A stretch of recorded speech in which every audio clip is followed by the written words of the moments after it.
बहुतायत लोग मंत्र को यूं ही खिलौना समझने की भूल करते हैं और बहुत बड़ा अनर्थ कर लेते हैं। मंत्र के मर्म नियम को समझे बिना उसका प्रभाव कब दुष्प्रभाव में परिणत हो जाएगा कहा नहीं जा सकता है। मंत्र आयुध और औषधि है। आयुध का मतलब बम, गोला, बारूद और औषधि मतलब दवाई। तो बम या गोला या बारूद अपने मन से यहाँ वहाँ आप लेके ट्रैवल नहीं कर सकते हैं, उसका प्रयोग नहीं कर सकते हैं।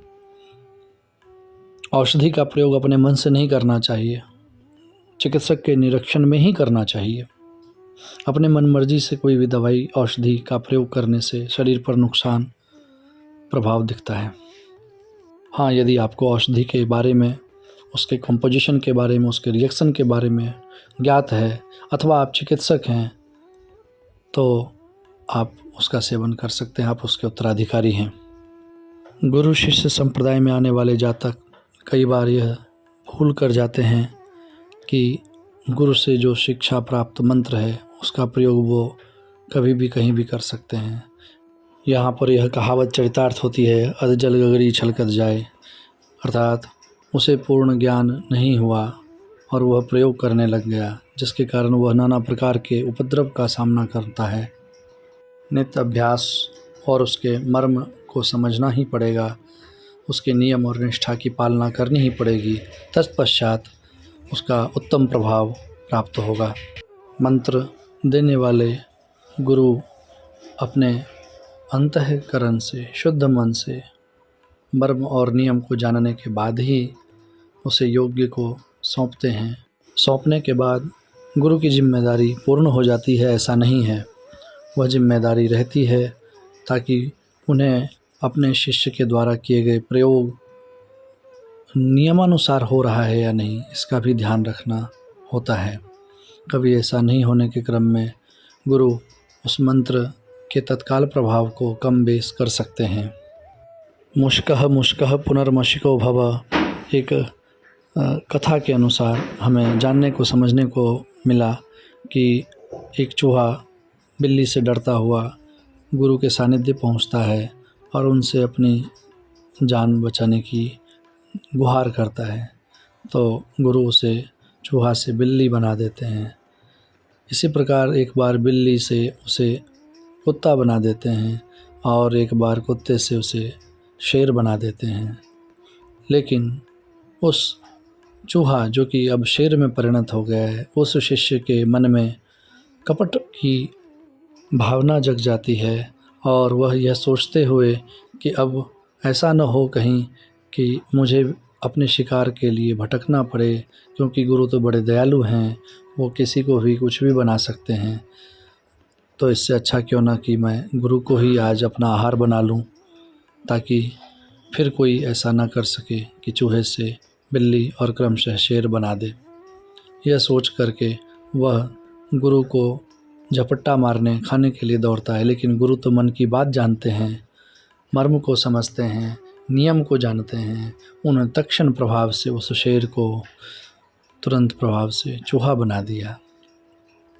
तो इसलिए उस चूहे के लिए यह संदर्भ आया कि मुष्कः अर्थात चूहा, पुनर्मुष्को भव अर्थात फिर से चूहा बन गया। तो कहानी के मर्म को समझिए, जो व्यक्ति जिस मंत्र के लिए योग्य है उसे वह मंत्र प्राप्त होगा। किसी के मुख से या कहीं लिखी या सुनी सुनाई किसी भी मंत्र का मर्म जाने बिना, नियम जाने बिना प्रभाव बिल्कुल शून्य रहेगा, इस बात का ध्यान रखना चाहिए। साथ ही जिस गुरु से अमुक मंत्र प्राप्त हुआ है उसके मंत्र नियम को जाने बिना भी कोई प्रभाव नहीं प्राप्त होगा। जिस प्रकार राजा के आदेश की पालना प्रजा और उसकी सेना सभी करते हैं, ठीक इसी प्रकार मंत्र के संदर्भ में एक बात आती है। क्या? वो यह कि देव अधीनम जगत सर्वे मंत्राधीनस्थ देवता तस्य मंत्र ब्राह्मण अधीन तस्मात् ब्राह्मण देवता। स्पष्ट है कि समस्त संसार देवता के अधीन है और देवता मंत्रों के अधीन हैं। सभी मंत्र ब्राह्मणों के अधीन हैं, इसलिए ब्राह्मण देवता है, अर्थात मंत्रों को जानने वाला ज्ञानी ब्राह्मण देवता के समान पूजनीय है। अब ब्राह्मण कौन होगा? ब्राह्मण वही होगा जो परंपरा प्राप्त होगा और गुरु सदृश होगा, जिसे मंत्र के मर्म, नियम और प्रभाव का ज्ञान होगा। उक्त ब्राह्मण, उक्त गुरु अपने लिए उपयुक्त शिष्य का चयन करता है और उसे यह अधिकार देता है कि वह मंत्र का प्रयोग करे।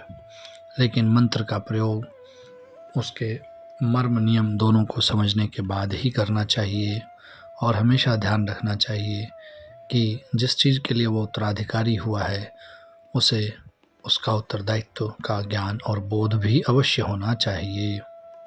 शास्त्रीय पद्धति से ज्ञान प्राप्त आचार्य ब्राह्मण द्विज गुरुजन को जो मंत्र और उसके मर्म, उसके प्रभाव ज्ञात है, वह अपने शिष्य को, अपने उत्तराधिकारी को उसका ज्ञान, मर्म, नियम, निष्ठा आदि के बारे में समझाते हैं और उससे लाभ प्राप्त करने के लिए उसे नियुक्त करते हैं।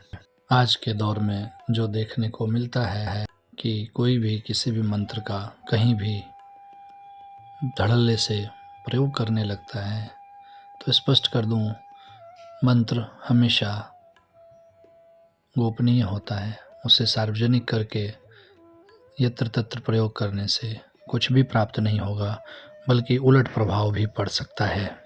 मानसिकता तंद्रा को भंग कर सकता है और उपद्रव मचा सकता है, क्योंकि मैंने पूर्व में भी कहा कि मंत्र आयुध और औषधि की तरह है, तो इसे ऐसा ही समझते हुए इसका प्रयोग करना चाहिए।